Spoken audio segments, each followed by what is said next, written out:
দেখিছেনে কিমান নেমু লাগি আছে তলে ওপৰে সৌৱা এইফালে এইখিনি নেমু আৰু নেমু ভৰত গছজোপা হাউলি গৈছে।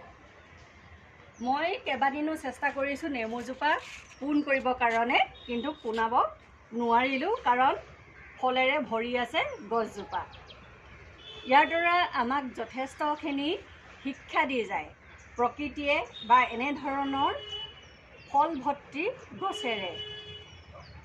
অৰ্থাৎ যিসকল মানুহ জ্ঞানী, যিসকল ভদ্ৰ, যিসকল নম্ৰ, সেইসকল মানুহে অবাবতে সমাজত কেতিয়াও আন কাৰোবাৰ লগত তৰ্কাতৰ্কি নকৰে, আন কাৰোবাৰ লগত কাজিয়া নকৰে বা সাধাৰণভাৱে চা চিনাকি হৈ কথা বতৰা পাতি পাৰ কৰে সময়খিনি। আৰু সেইসকলে নিজকে জাহিৰ নকৰে, মই জ্ঞানী, মোৰ আমুক আছে, মোৰ তামুক আছে বুলি কেতিয়াও জাহিৰ নকৰে।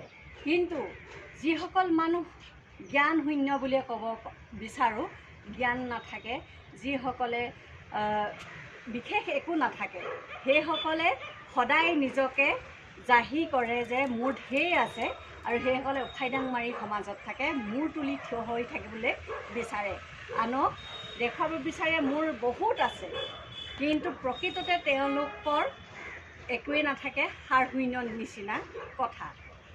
সেয়েহে আমাক প্ৰকৃতিয়েও শিক্ষা দি গৈছে যে জ্ঞানী লোকে সমাজত নিজকে জাহিৰ নকৰে, জ্ঞানী লোকে সমাজত অবাবতে তৰ্কাতৰ্কি নকৰে আৰু কাৰো সৈতে কাজিয়াত লিপ্ত নহয়।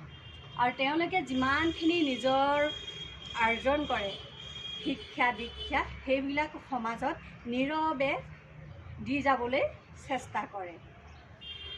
ধন্যবাদ।